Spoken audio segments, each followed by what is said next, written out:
This podcast describes events that may be disturbing to some listeners, including violent assault and stalking. Please take care while listening. On Wisconsin, plunge right through that line. You're listening to Dakota Spotlight. My name is James Woolner.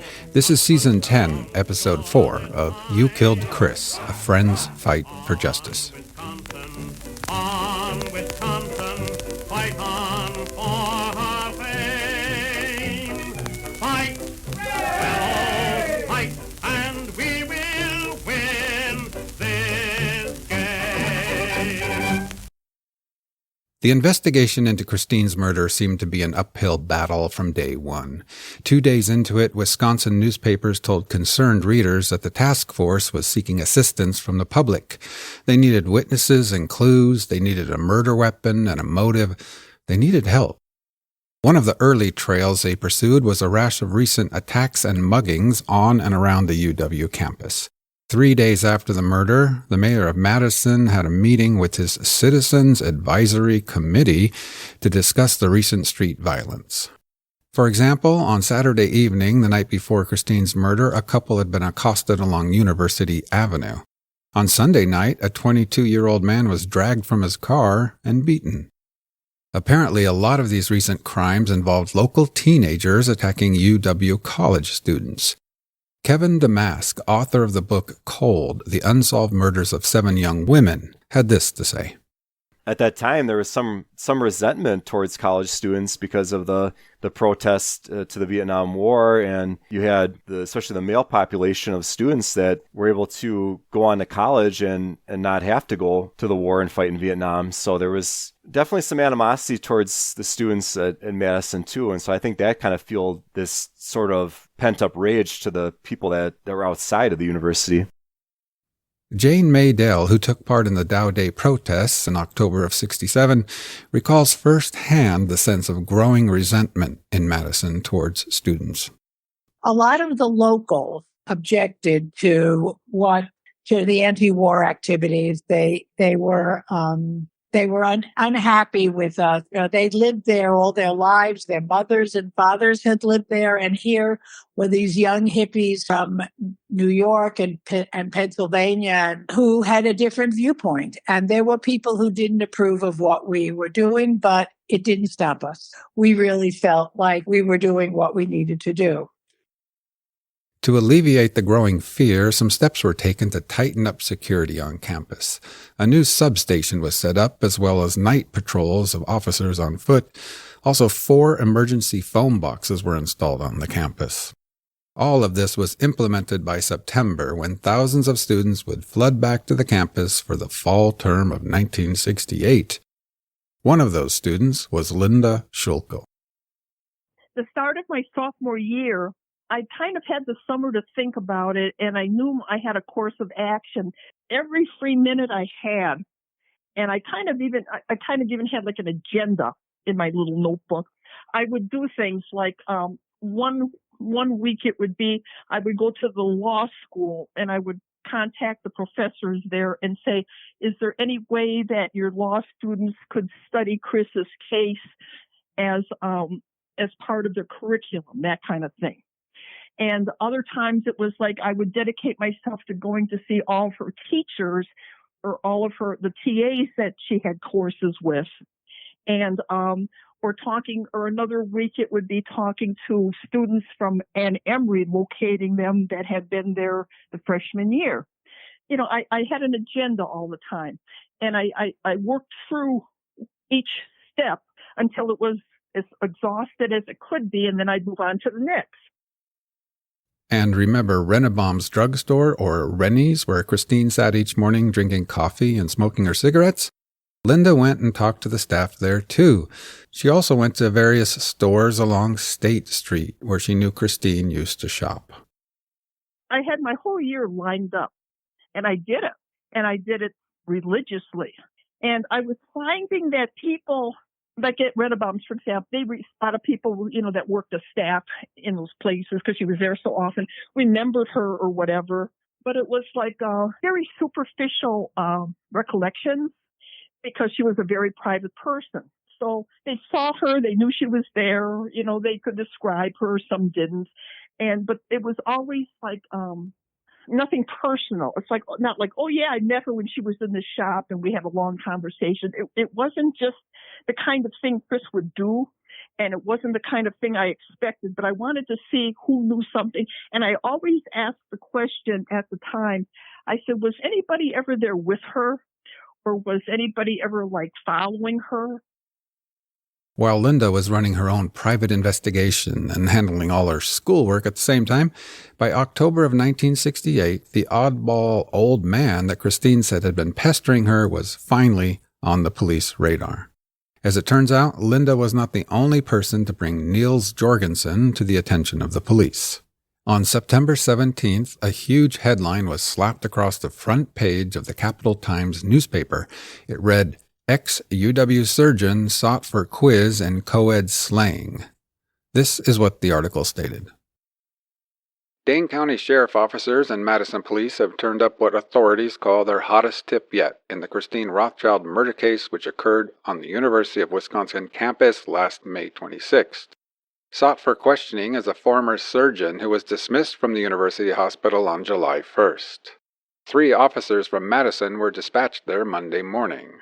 Sheriff Franz Haas disclosed this morning that he had been in touch with the trio this morning, but they had been unable to locate the physician. Haas advised the trio to continue the search to New York if necessary in order to question the man. "There are no suspects in this case right now," Hansen said. "It's just routine. This man is just one out of 1,000, and he may have a perfectly logical excuse. We simply want to know his whereabouts on the night of the murder." Hansen confirmed that a meeting took place last week concerning this possible lead. Of the man, Hansen stressed, "We hope this is a lead that will develop into a break."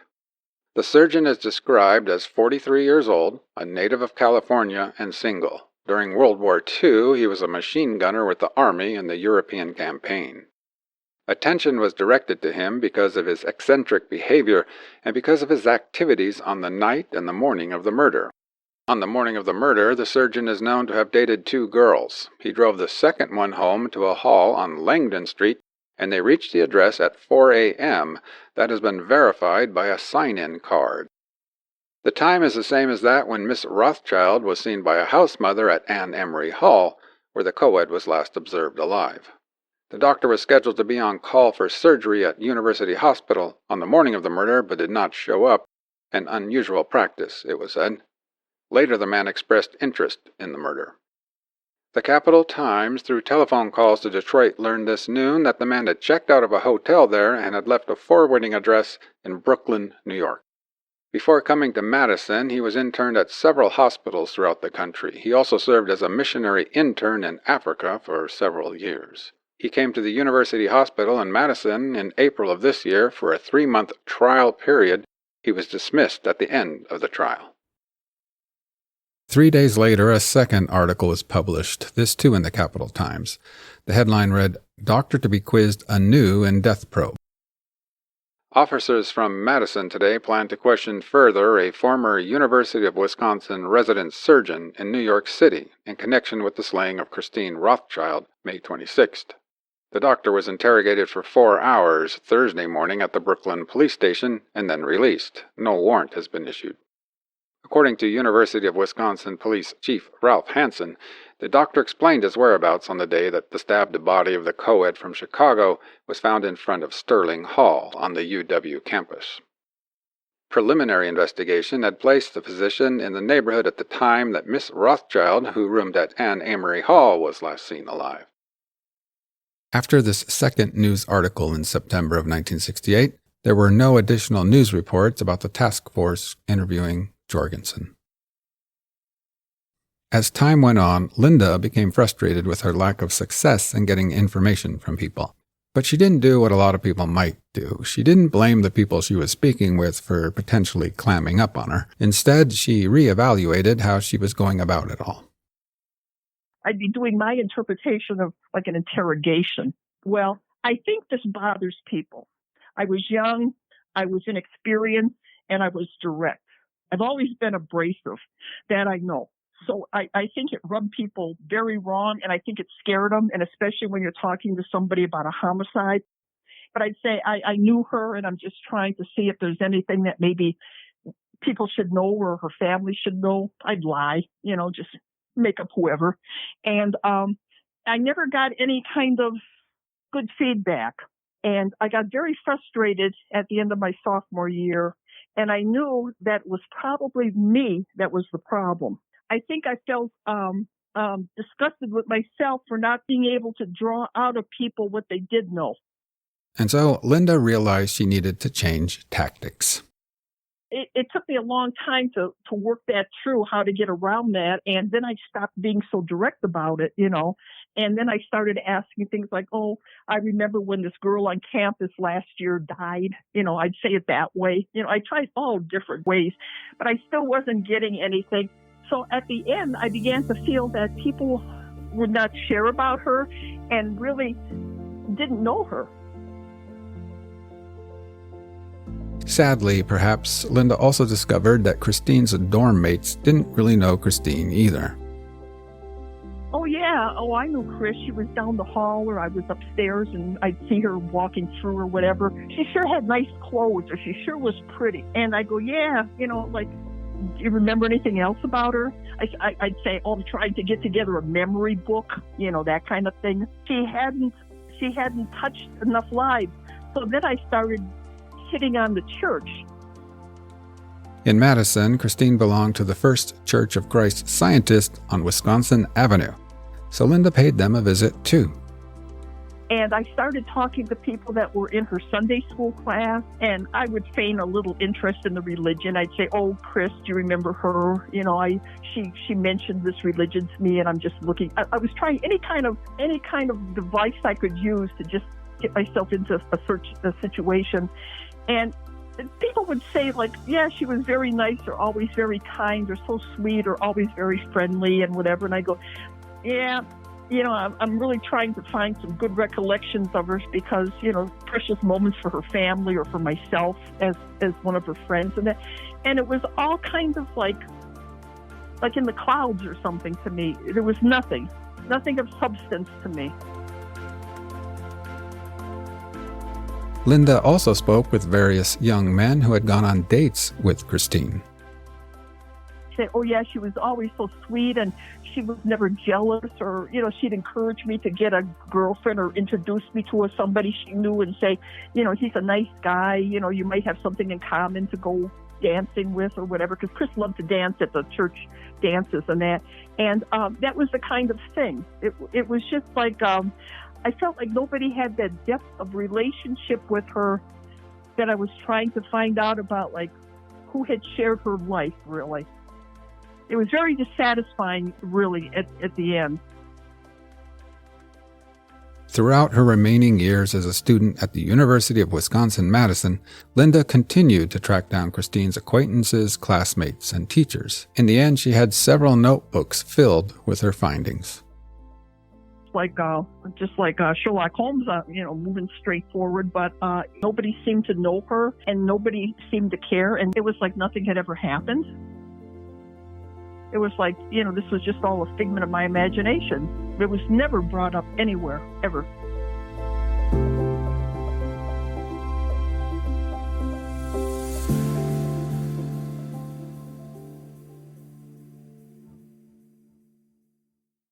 And it's just 5 minutes to the historic launch of the Apollo 11, with all going well. Astronauts Armstrong, Collins, and Aldrin sitting there atop the great Saturn rocket in their command module, getting ready for launch. Here's Jack King in launch control. Counting.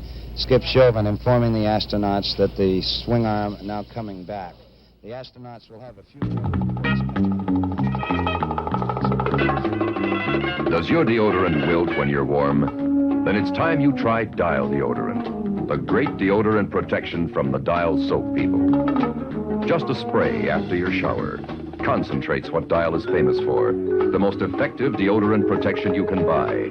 Dial deodorant. It won't wilt when you're warm. Who else but Dial could do it so well?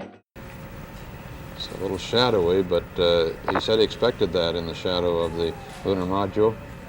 Armstrong is on the moon. Neil Armstrong, 38-year-old American, standing on the surface of the moon. That's one small step for man, one giant leap for mankind.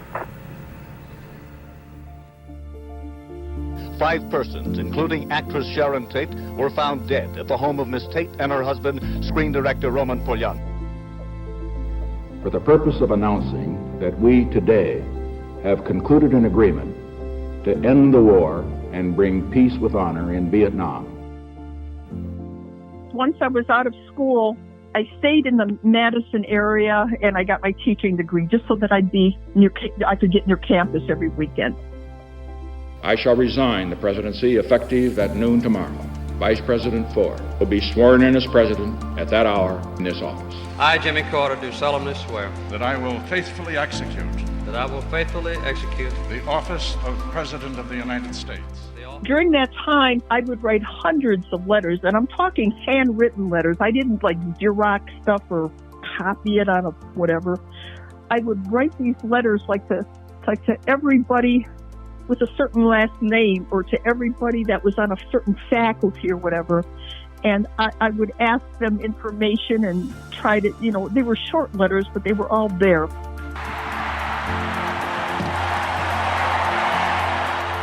The winning goal as the United States defeated the Soviet Union. I, Ronald Reagan, do solemnly swear that I will faithfully execute the office of President of the United States. I contacted the university hospital and I wrote to the director and I asked for a list of the nursing staff. And I got it, came in the mail.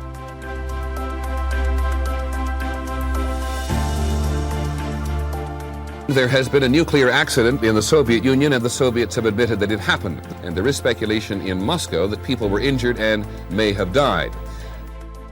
I wrote to every single nurse that was on their staff and asked them if they had been there, part of the program regarding when Chris was murdered. The East German government said tonight they were going to make more openings in the wall, at least a dozen more, put bulldozers right through the wall so that more people could cross to the west. I mean, I wrote hundreds of letters to different people, hundreds. And I would call and try to get my information, and this went on and on and on.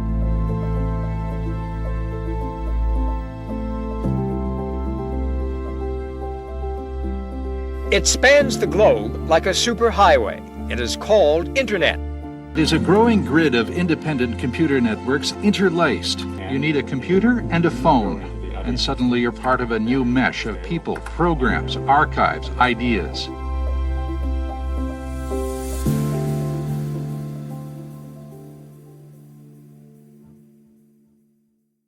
And with the internet, suddenly Linda had new opportunities. Finally, she had a way to potentially track down Niels Jorgensen, the oddball older man that had been stalking Christine. She wondered who he was, really. She wondered where he was and why had the task force dropped him as a suspect. She decided she needed to learn everything about the man. So I started delving into Niels Jorgensen's ancestry, which was very limited at that time there was hardly anything there. And any of the last names in that I would pick up and I would try to find them through the phone books that were at the library for every city and state. I just went on and on in circles. And that's how it basically went for a long, long time. Linda had notebooks full of information. She decided to start a new phase of her investigation. She would interview hospital staff about Jorgensen and try to work with the UWPD. Because she felt that they should talk to this Niels Jorgensen person again, if they could find him. She wrote to every doctor on the 1968 staff. She asked them to contact her anonymously to talk about Niels Jorgensen, but it all backfired. She didn't get a single response. She wrote a letter to the editor of the Wisconsin Alumni Magazine. Her letter read, "On May 26, 1968, my friend Christine Rothschild's body was found in the bushes in front of Sterling Hall. She had been brutally strangled and repeatedly stabbed. A freshman resident of Ann Emery Hall, Chris planned to major in journalism and was preparing to return to her home in Chicago to continue modeling for the summer when she died. At the bottom of the letter, Linda wrote that if anyone had any information about the murder, to contact the UWPD. But she also gave them her own contact information, her address. And finally, a break.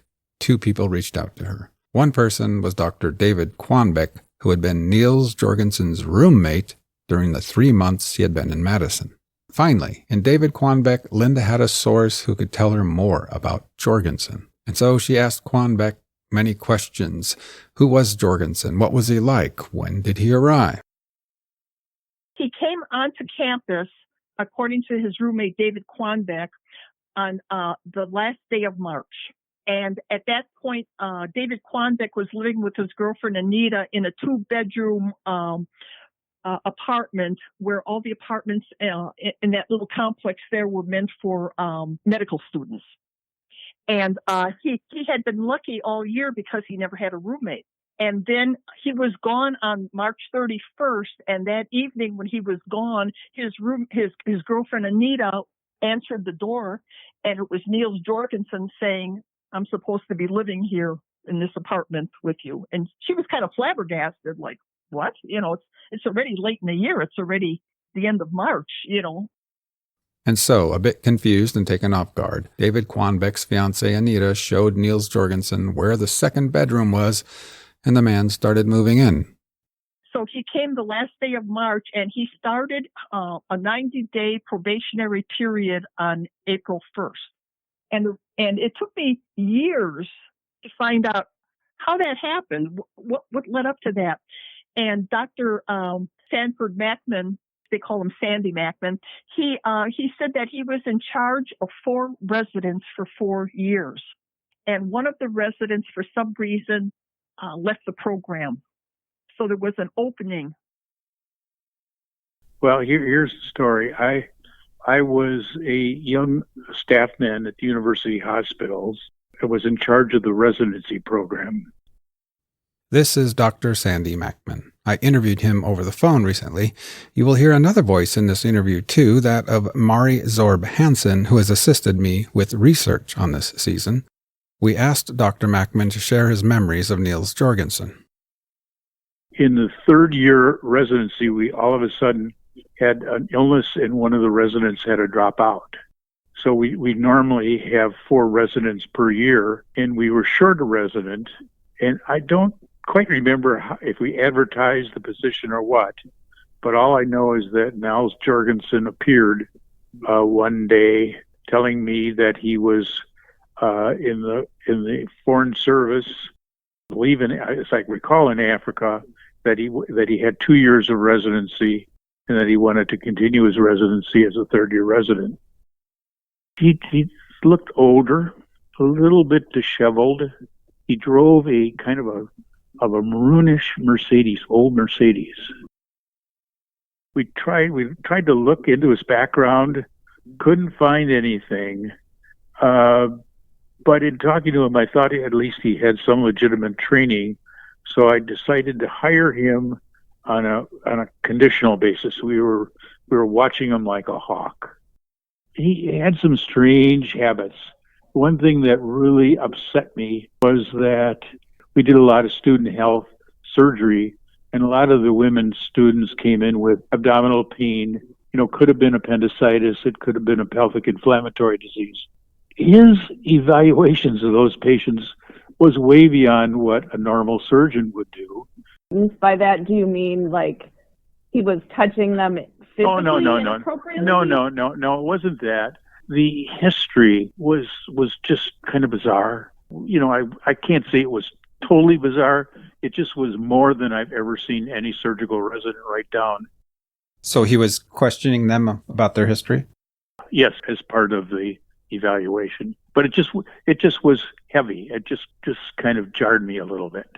I don't think there was abuse, or at least I could not prove any abuse or any of that kind of stuff. It was just strange, much more different than most surgical residents would do in describing the abdominal examination to rule out appendicitis or a pelvic infection. And I talked to him about it. I said, you're a little over the top. So we kept on watching him, and there was nothing really more about it. And then I told him we wouldn't continue hiring him, that he had a conditional probation and that we didn't want to continue having him in our program. Do you recall other concerns you had with him? You said you were watching him. Well, yes. One thing that I do recall is that when he was hired, one of the radiologists said to me, Sandy, where the hell did you get him? He said, I was an intern with him. And he said, we were having a Christmas party in the internship, and some of us were writing a skit. And he says, Niles came into the room with a gun and kept on pulling the trigger and the bolt back and forth and said, I hope you're not including me. This was at a different hospital, correct? This was years before, maybe 3 or 4 years before. He said, this guy's crazy. He interned with him. How did that conversation end? Do you recall what your reaction was to his story? Was it kind of My reaction was, why did I even hire this idiot? Did he ever physically threaten you in any way? Never. Absolutely never. Just weeks or perhaps days after Christine's death, Dr. Mackman and his wife hosted an annual end-of-the-term party for staff and residents. Niels Jorgensen was invited to that party, and he attended. It was his eccentric behavior at that party that night that first led Dr. Mackman and his wife to wonder if Jorgensen might be Christine's killer. The party was located at the Mackman home. And Niles came first one there, and he came with a box, a cardboard box. Didn't say anything about it. Didn't say this is a gift or this is that. And he started talking to my wife, and he said he had a knife collection. He showed his hands how strong it was, also to my wife. And that evening, both of us said, could it be him? In retrospect, the night of that she was murdered, he was on call, got called, and didn't answer that call. The next morning, he came with a bandage on his hand. And I didn't think much of it, but in retrospect, we began to think about that. As soon as the very next morning, we called the police department and said, could this be him? I just want to make a quick note here. In a second, you will hear Dr. Mackman refer to 2 books written about this case. One of those books is Linda's book. I just want to point out that the other book is not Kevin Damask's book, called The Unsolved Murders of 7 Young Women. The thing that was written that kind of upsets me is that I think there were 2 books written. Both authors said, I didn't report it because I wanted to protect the university, which was as far from the truth as possible. As soon as it entered my mind, that very next day we called the police department. I mean, it never entered my mind until this thing about my knife. I have a knife collection and my hands are so strong.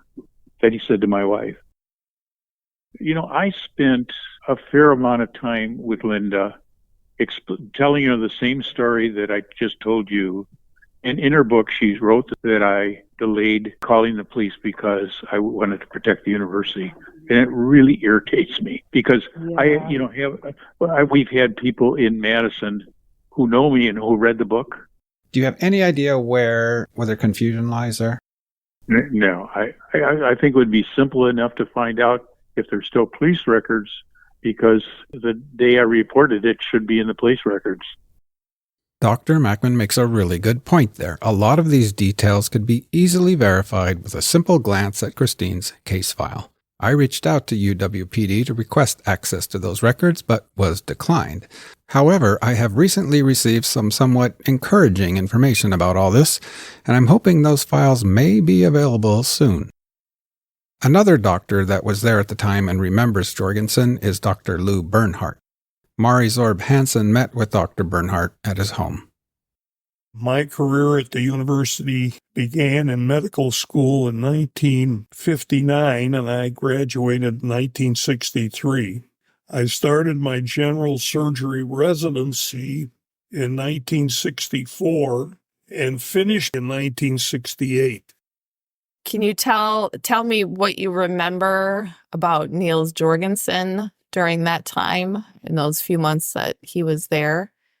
I really don't have a distinct memory of him, except to say he was an outlier. If you have 10 different residents, he just wasn't in the 10 different resident compilation. In other words, he was an odd duck. He's not one of the guys that kind of fit in, that you would discuss things with. So there was something different about him. There was something different about him. And unfortunately, I can't remember any specifics. He was the kind of, and I'm a people person. Yes. And I can go camping with the guy that I just met if he and I connect. I don't think I would have, for sure I wouldn't have ever gone camping with him. I might not have come back to be interviewed. But he was the kind of guy that most of my colleagues didn't really connect with on a visceral level.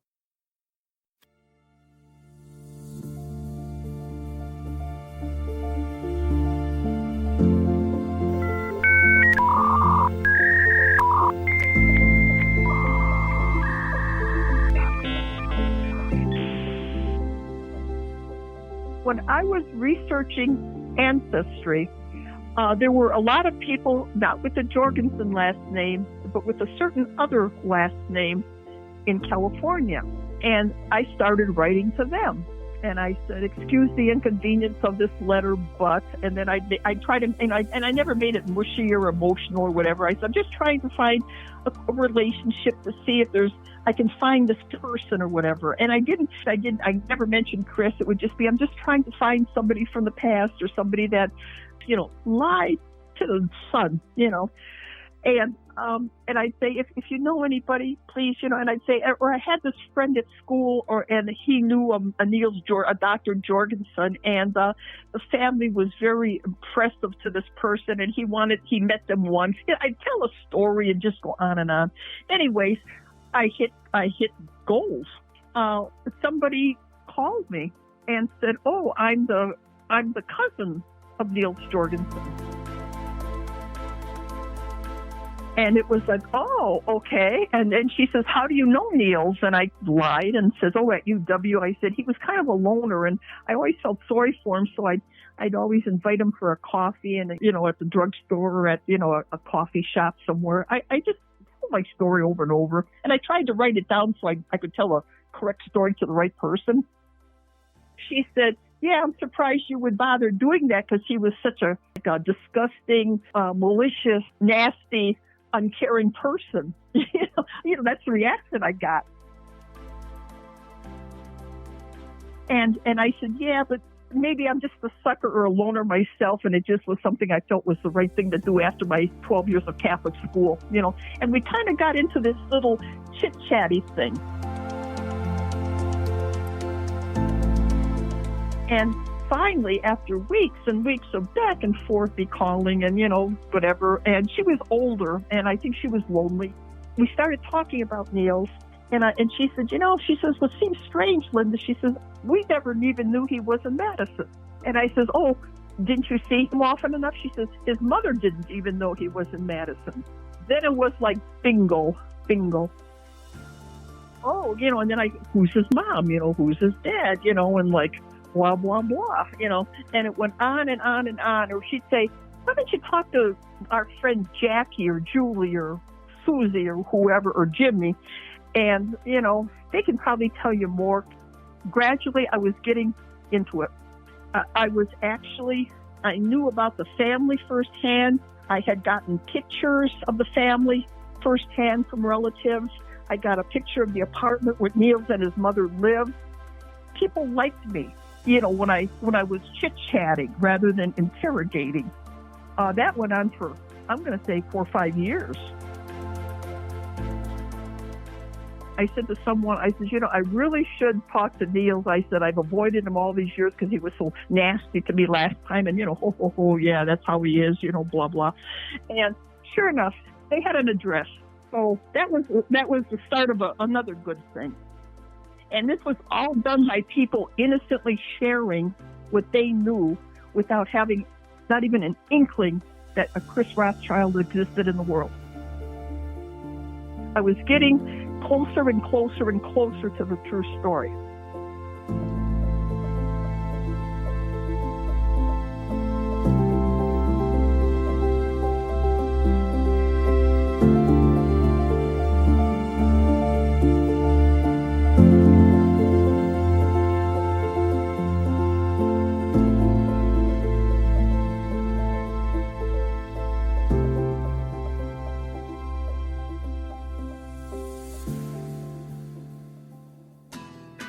Still yet to come on future episodes of You Killed Chris, One Friend's Fight for Justice.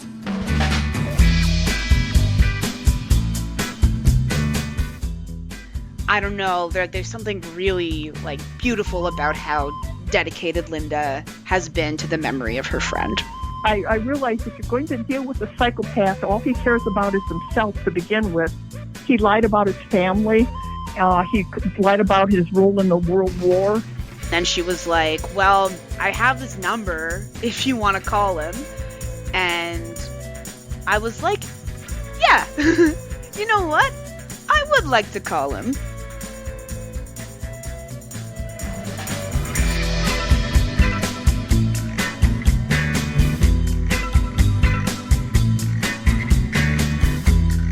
Dakota Spotlight is written and produced by me, James Wallner, and is a proud member of the Porchlight Podcast Network. A huge thank you goes out to Linda Shulko for her willingness to share her story with us. Check out her Kindle book, Murder on the 56th Day, available on Amazon.com. Linda donates all her proceeds from the book to charity. She requests you order the Kindle version and not the printed copy, as she no longer has copies available. I also recommend Kevin Damask's book titled Cold, The Unsolved Murders of 7 Young Women. See the links to both books in the show notes. A very special thanks goes out this season to Mari Zoerb Hansen, a 4th-generation UW alum, for all the amazing research, fact-checking, and just stellar assistance with this season. Mari's dedication and hard work on this story is in the memory of her late father, David Zoerb, who was finishing his senior year at UW when Christine was murdered. Thank you, Mari. Contact me by email at dakotaspotlight@gmail.com. Don't miss the amazing Dakota Spotlight Facebook group at facebook.com/groups/Dakota Spotlight. This story took place over 50 years ago, and memories undoubtedly have shifted and evolved with time. Individuals impacted by this crime and others who have looked into this case may have different accounts of events in this story. Thank you so much for listening, and I'll see you next time.